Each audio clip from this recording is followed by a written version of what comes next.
Bonjour à toutes et à tous, j'espère que vous allez bien. Comme vous avez pu le remarquer depuis quelques jours, on a le Bitcoin, en l'occurrence depuis le 9 avril 2025, qui a initié tout simplement une belle réaction acheteuse. Réaction acheteuse qui vient dans un contexte de correction au mouvement précédent qui depuis l'ATH n'a fait que chuter. Bien évidemment, il y avait un bon point d'entrée dans le niveau de 75 245 dollars. Une fois de plus, c'est une zone qui avait déjà préalablement été identifiée, notamment partagée dans le canal VIP ou encore le groupe de formation, en l'occurrence l'académie. Mais là n'est pas le sujet. Comme vous avez pu le remarquer, déjà en position sur le Bitcoin, il est question une fois de plus d'apporter de la valeur ajoutée en ce qui concerne certains aspects ou encore certaines réactions vis-à-vis du mouvement de prix. Je suis fier donc de bien vouloir regarder cette vidéo jusqu'à la fin, car je me fais de plus en plus rare dans ce sens où, qu'il s'agisse de l'oracle en ce qui concerne ma chaîne de trading ou encore de Wiz Crypto en ce qui concerne ma chaîne où j'aborde les crypto-monnaies, on va tout simplement constater que je fais preuve d'une très grande irrégularité, dans ce sens où les dernières vidéos remontent à environ un mois. Je suggère donc de regarder celle-ci car j'ai éventuellement pu trouver la force de me libérer afin de partager avec vous une fois de plus de la valeur ajoutée. De ce fait, soyons concentrés et je suggère tout simplement de liker, commenter et partager la vidéo afin que pas mal de personnes puissent encore être impactées par tout ce qui serait dit ici.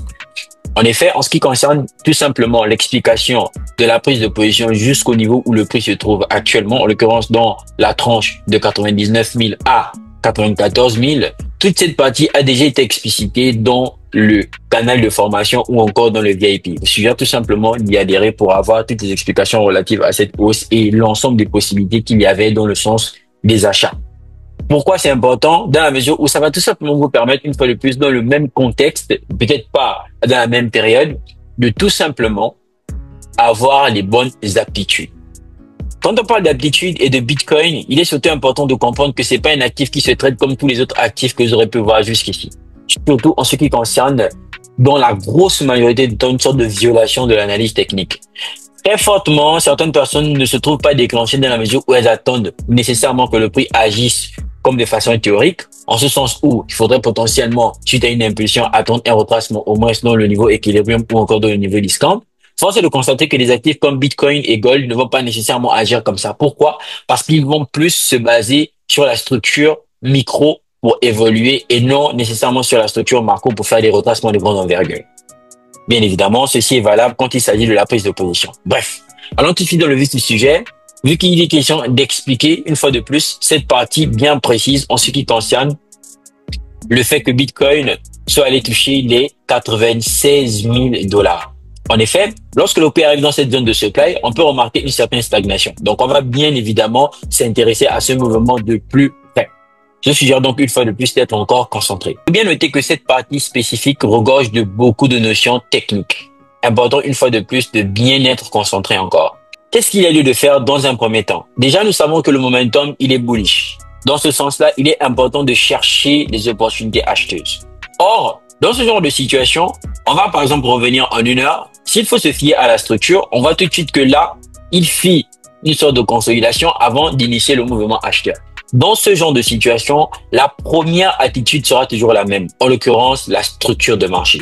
Dans ce sens-là, il est important de faire ce que j'appelle le constat. Dans un premier temps, faire une collecte de données. Qu'est-ce que l'on remarque d'abord? Avant même d'aller dans l'interprétation, qu'est-ce qu'on peut déjà remarquer? Parce qu'on peut remarquer dans un premier temps, c'est que le prix a fait une évolution en création de liquidité, mais aussi en prise de liquidité. C'est ce que j'appelle généralement en SMC les schémas de prise de liquidité. Il est important ici de comprendre ces schémas parce que pour que le prix continue d'avancer, il faut éventuellement qu'il crée de la liquidité et qu'il la prenne. Bien sûr, cette création de liquidité et prise de liquidité, généralement, ça peut prendre un peu de temps dans la mesure où le prix stagne, dans ce sens où il ne veut pas nécessairement corriger vers des niveaux qui ne seraient pas intéressants. Voici pourquoi, ici, on va bien remarquer que si on se base sur la structure de marché, en retenant par exemple en tout simplement TI ou encore en H2 ou encore H4, on va bien se rendre compte que ici, nous sommes clairement sur une sorte de création de conditions de retournement. Alors qu'en réalité, bah, pour le cas de Bitcoin, il va pas nécessairement se déplacer comme ça. Et pour les gens qui me pratiquent depuis un moment, vous savez éventuellement de quoi est-ce que je suis en train de parler. Donc, on voit qu'ici, il a fait une création de liquidité, puis une prise de liquidité. Il est venu réagir dans cette zone, plus ou moins de l'IPA, que je vais tout simplement mettre zone de demand pour ne pas corser encore ou encore compliquer la schématisation. Donc, à partir d'ici, on peut bien se rendre compte que on a un BOS qui se met en place. Or, si ce BOS se met en place, il faut déjà noter dans un premier temps que ce lot qui a été à l'origine du fait de sauter ce high devient automatiquement un lot qui est protégé. Donc, ça ne fait pas du sens que le prix revienne sauter cette liquidité qu'elle a. Donc, pour le moment, en l'occurrence, momentanément, elle est safe. Or, toute structure majeure a éventuellement une structure mineure. Donc, avant même de se précipiter à aller identifier les liquidités, il faudrait déjà identifier la structure mineure en interne. Dans ce sens-là, on peut directement descendre en 15 minutes ou encore même en 5 minutes pour voir ce que le prix fit pour éventuellement regarder s'il n'y a pas une tendance en interne qui a été dessinée. Donc, à partir d'ici, on peut bien se rendre compte que là, quand on prend à partir de ce niveau jusqu'ici, on a un changement de caractère qui se matérialise ici. Bien évidemment, c'est de la structure mineure. Hein. Donc, il est important de le mettre en LTF, donc avec des annulations un peu plus diminuées. Dans ce sens-là, c'est très important. D'ailleurs, je vais même descendre en M5. C'est très important car ça va nous permettre de ne pas de bien choisir les zones et par la même occasion nous permettre de ne pas espérer que le prix aille directement dans les niveaux plus bas de façon illique. Donc, à partir d'ici, suite à ce changement de caractère, on peut bien constater que dans ce sens-là, ici, on a un BOS et même bien avant lui, on en a un autre. Mais bien évidemment, on va essayer de matérialiser ce qui est flagrant, bien sûr. Donc, à partir d'ici, on voit que tout de suite, on a cette zone où l'on peut d'abord venir réagir. Il est important de marquer les choses de façon minutieuse, car ça va vous permettre tout simplement d'avoir une très bonne lecture de marché. Donc ici, je vais mettre zone de demand, bien évidemment avec des annotations un peu plus diminuées pour pas que ce soit confondu avec la structure majeure. Donc ici, on a un BOS, vous voyez qu'on a des prises de liquidité. Même chose, le prix va éventuellement évoluer. Dans ce sens-là, on aura encore un autre BOS et une fois de plus, le prix qui va aller réagir dans différentes zones. Par exemple, pour le cas en espèce ici, on voit bien qu'il vient réagir dans la zone qui est là en faisant quoi? En faisant des prises de liquidité dans ce sens-là. Donc, la liquidité qui ici a été prise. Donc, vous avez vu qu'on est plus ou moins toujours sur les mêmes schémas dans le sens de structure, création de liquidité, prise de liquidité, structure, création de liquidité, prise de liquidité. Jusqu'ici, on peut bien constater que on a un BOS. Alors, vous avez remarqué que le BOS qui a été créé ici, le prix est venu récupérer ce lot. Donc, techniquement, là, ça devient une fausse structure. Car si on considère ce BOS-là, ça voudrait dire qu'on est eu tout simplement un changement de caractère. Alors que dans ce sens-là, ça n'a pas de sens. Ça, tout simplement, est une structure qui a été à l'origine d'une création, qui était à l'origine d'une création de liquidité. Donc, ici, vous allez remarquer avec moi que on a pratiquement ces BOS qui sont en interne. Et techniquement, si on devrait attendre que le prix vienne réagir quelque part, ça devrait être ici. Et donc, à partir d'ici maintenant, on peut remonter un peu en unité de temps supérieur pour voir ce que ça nous donne dans le sens de l'interprétation. Le prix qui vient réagir dans cette zone pour venir créer ce BOS sert par la même occasion d'inducement au BOS qui est ici. Donc, dans ce sens-là, cette zone devient automatiquement une zone à risque. Et donc, à partir de là, on voit que cette zone-là peut être la zone par excellence qui pourra être retenue. Tout en sachant que si on doit réfléchir en termes de liquidité et quand on redescend tout simplement en 5 minutes, on va bien se rendre compte que ici, on a ce schéma de liquidité qui se fait appeler momentum shift en SMC et qui est plus ou moins confondu à des equal low. Donc, pour intervalle de tolérance, on va tout simplement mettre equal low. Et donc, lorsqu'on va revenir en unité de temps supérieure dans ce sens-là, M15 par exemple, on peut bien se rendre compte que cette zone peut servir de zone d'extrême POI. Bien évidemment, ça va être une zone de demand. Et ça veut dire que si le prix décide néanmoins de venir clean toutes les liquidités, c'est cette zone qui pourra faire réagir par excellence le prix. Donc, je vais mettre XPOI. Donc, c'est pour dire que c'est tout simplement la zone par excellence si le prix devrait corriger. Vous avez vu que là, je me précipite pas et vous avez vu que c'est une bougie qui est bien visible ici lorsque nous sommes une fois de plus en H1. Il n'y a pas de précipitation en H1. Ce niveau qui a créé le BOS est potentiellement identifié comme étant de l'inducement pour la zone, le mouvement préalable. Donc, c'est pour vous dire que souvent, vous avez une zone qui fait réagir le prix ou bien le prix vient réagir quelque part. Il faut vous assurer que la réaction qui est en train d'être faite ne sert pas de liquidité pour la zone précédente, comme c'est le cas ici. Alors, Ici, une fois de plus, on peut apprécier l'évolution du prix. Là, on peut même remarquer que si je viens en 15 minutes, on peut remarquer qu'il y a un décompte qui se met en place. Et quand je dis décompte, bien évidemment, je parle ici de week-off. Donc, vous avez remarqué que là, on a, dans un premier temps, la première prise de liquidité qui va symboliser notre PS. Donc, on peut identifier ici comme étant notre mouvement en SC. On aura une fois de plus notre PC, le même, c'est notre BC. Et donc, si on a BC, on se demande effectivement si on aura quoi? Si on aura notre UT. Donc, normalement, on devrait avoir notre UT. Mais il faut toujours rester modeste vis-à-vis de l'évolution du prix. Un autre STB. Et si on a notre STB, on s'attend normalement à un spring.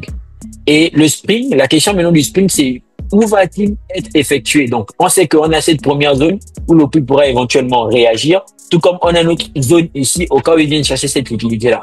Donc, dans ce sens-là, ici, ça fait déjà de l'intérêt qu'on vienne chercher un mouvement acheteur. Or, le mouvement en achat serait au moins pour venir souhaiter quoi? La liquidité qui est ici, dans un premier temps, et dans un second temps par extension, avec d'autres zones un peu plus considérables en haut. Donc là, ça va être notre première entrée.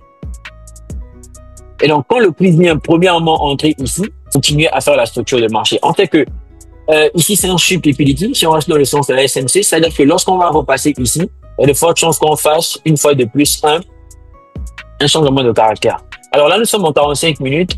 Ce qu'il y a lieu de faire dans un premier temps, c'est de descendre en unité de temps pour voir ce que la structure en interne nous propose. Donc même là, quand on reste en interne, on voit que conformément à ce short qui est là, on a une structure interne aussi qui est un minor short.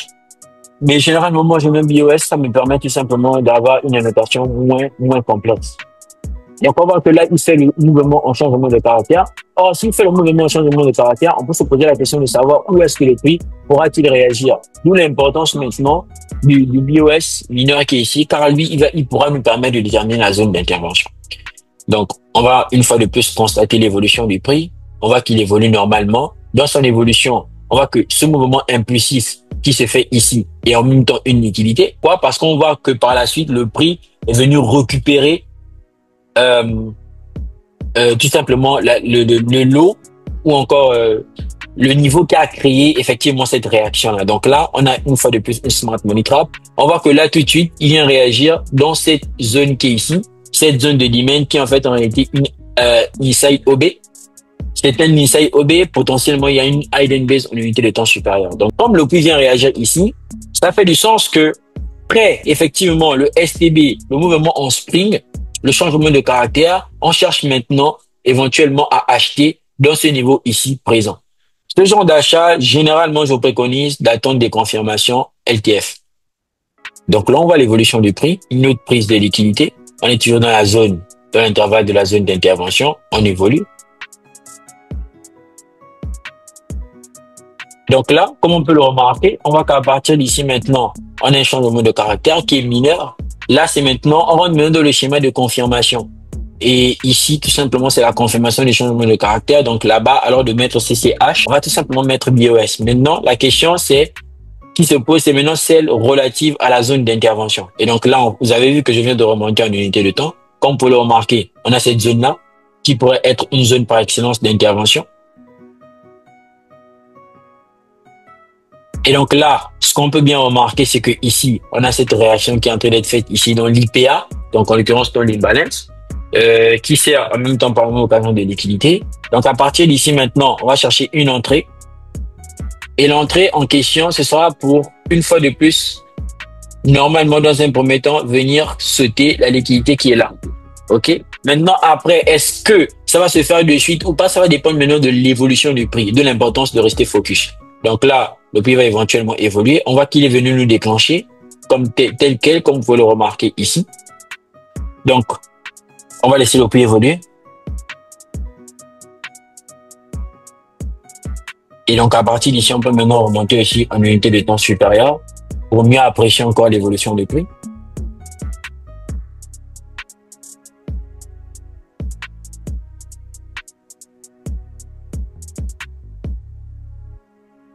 Jusqu'ici, on peut toujours faire l'évolution de la structure. Hein. Lorsque le prix évolue, on peut bien se rendre compte que là, ici, on a un strip liquidity. Par la même occasion, là aussi, on a une structure qui se crée. En l'occurrence, on va tout simplement mettre BOS. OK? Mais bien évidemment, c'est en interne. Vous avez vu que ici, là, on peut déjà remarquer qu'on a une liquidité qui est en train d'être mise en place. Donc, éventuellement, c'est le suivi. D'accord? Comme vous pouvez le remarquer ici. Et comme là, on a le changement de caractère, on applique effectivement la même logique, celle selon laquelle, normalement, ici, on a un lot qui est protégé. Et donc là, on va laisser le prix une fois de plus évoluer.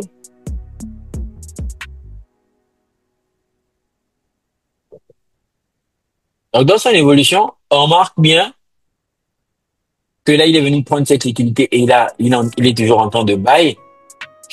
Par contre, ce que moi, je peux déjà remarquer, c'est qu'il y a une forme de stagnation. Regardez, il est venu ici, il n'a pas pu casser ce niveau-là au moins pour confirmer qu'il ne corrigera plus. Donc, ce niveau, c'était la première liquidité dans ce sens-là, intéressante à prendre. On voit qu'il est venu renforcer cette liquidité qui est ici. Donc, c'est comme si l'on a eu un renfort de liquidité. Ça active déjà une sorte de puce à l'oreille que si on remonte en M15, qu'est-ce qu'on remarque? On peut bien remarquer que suite à ce changement de caractère, là, nous sommes potentiellement dans quoi? Dans une forme de création de liquidité. Et donc, on va essayer de regarder si en unité de temps supérieure, on n'a pas une zone qui pourra néanmoins faire réagir le prix au cas où le prix devrait corriger. Donc ça, c'est toujours des remises en cause qu'on va faire au fur et à mesure que le prix va évoluer parce qu'il ne faut pas rester autosuffisant, il ne faut pas rester autoconfiant en se disant, OK, j'ai sélectionné ma zone, le prix ne pourra plus venir automatiquement ici. Il faut toujours rester modeste lorsqu'on va trader. Il y a de fortes chances qu'au bout d'un moment, toute cette liquidité soit prise. Regardez juste ici, on est toujours dans un schéma de création de liquidité. Donc, les questions qu'on se pose, c'est éventuellement, où est-ce que le prix pourra-t-il réagir s'il décidait de corriger? N'est-ce pas? Et donc là, on voit bien que dans un premier temps, il y a cette zone-là, cette bougie qui est là, qui peut faire réagir le prix, qui peut servir de zone, qui peut servir de zone de demand. Pourquoi? Parce qu'on va partir du principe où là, on a un BOS qui protège momentanément cette liquidité. On voit que le prix vient réagir dans cette zone spécifiquement. En réagissant dans la zone, la question maintenant, c'est d'être concluant. Parce que le fait d'avoir réagi dans cette zone nous permet de la déterminer comme étant une zone dite concluante. Donc tout ça, c'est très important. Et vous avez vu que lorsqu'on se retrovise un peu, donc on sait qu'on a ce niveau techniquement qui est protégé dans un premier temps.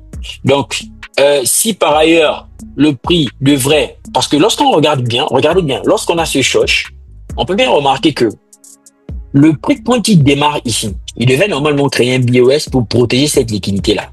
Mais au fur et à mesure qu'il ne fait qu'évoluer, en ce moment, quand il crée des liquidités, c'est vrai, mais il ne passe pas ce niveau.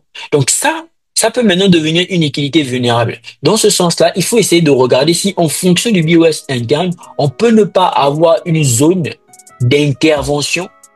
OK? On peut ne pas avoir une zone d'intervention. Donc, à partir d'ici, on peut bien remarquer que cette bougie-là est un order block très intéressant. OK? Ici, on a un order block très intéressant qui pourra servir de zone de demand et par conséquent, zone d'entrée. Est-ce qu'il n'y aurait-il pas une possibilité, au final, de travailler cet order block? Ça va se jouer avec, une fois de plus, ce que j'appelle les unités de temps. Donc, important de jouer avec les unités de temps une fois de plus pour essayer de faire le raffinage. Donc, on voit qu'on a cette zone-là d'intervention.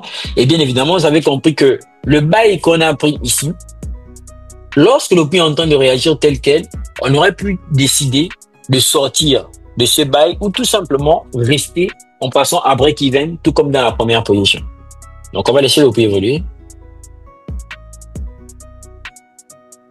Donc, on voit que là, il paye jusqu'à ce niveau précis. Puis, il fait ce mouvement en correction. OK. Et automatiquement, on voit que le prix est venu réagir dans une zone de demand. Le marché, éventuellement, qui a permis de comprendre que, dans un premier temps, on a eu le STB, Spring, et là, on est venu retester, effectivement, le niveau originel. D'accord? Et donc, dans ce retest, on peut bien remarquer que toutes ces zones de demand, si on les supprime, vous allez remarquer avec moi que là, ça a tout simplement servi à quoi? Une forme de création supplémentaire de liquidité. Donc, à partir d'ici, on a notre bail qui est déjà en cours. Dans ce sens-là, on va maintenant apprécier le prix dans le sens de la structure micro pour voir s'il n'y a pas la possibilité de faire des re-entry. Donc ici, c'est exactement comme ça que je vais trader. Et ça demande beaucoup de temps, ça demande beaucoup de concentration. Voici pourquoi, depuis un temps, je ne fais plus beaucoup de vidéos parce que je dois me concentrer sur mon propre trading aussi. Donc, vous avez vu que là, déjà, on a une prise de liquidité qu'on va appeler une fois de plus un sweep liquidity. Techniquement, le niveau par excellence qu'on devrait prendre, c'est ici. Ce niveau devrait sauter, ce qui devrait nous permettre d'avoir un minor BOS. On va laisser le prix évoluer.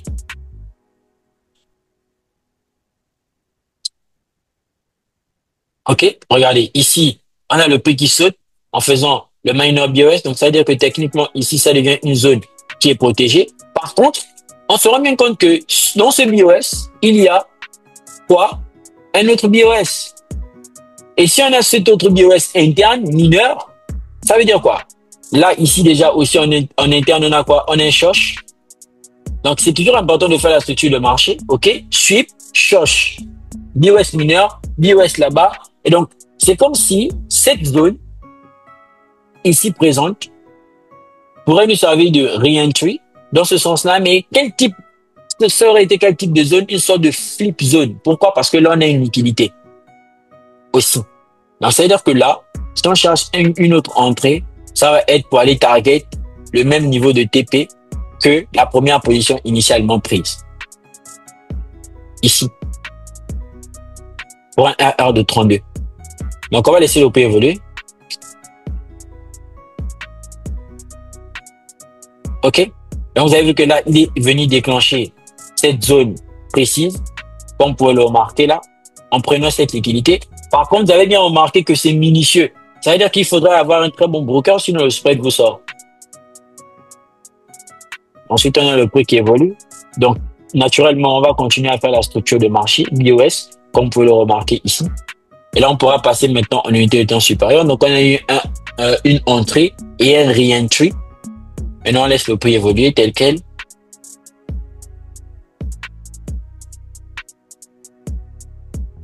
Et donc là, il est en train d'évoluer tranquillement. C'est une question de focus, structure de marché, liquidité, prise de liquidité, zone d'intervention et aussi confirmation dans les interventions. Donc, c'était un réel plaisir. N'oubliez pas que vous avez la possibilité de rejoindre le groupe privé en cliquant au lien en bas de description, de rejoindre l'académie aussi en cliquant au lien en bas de description. C'est toujours un réel plaisir. N'oubliez pas de liker, commenter et partager. Allez, peace out.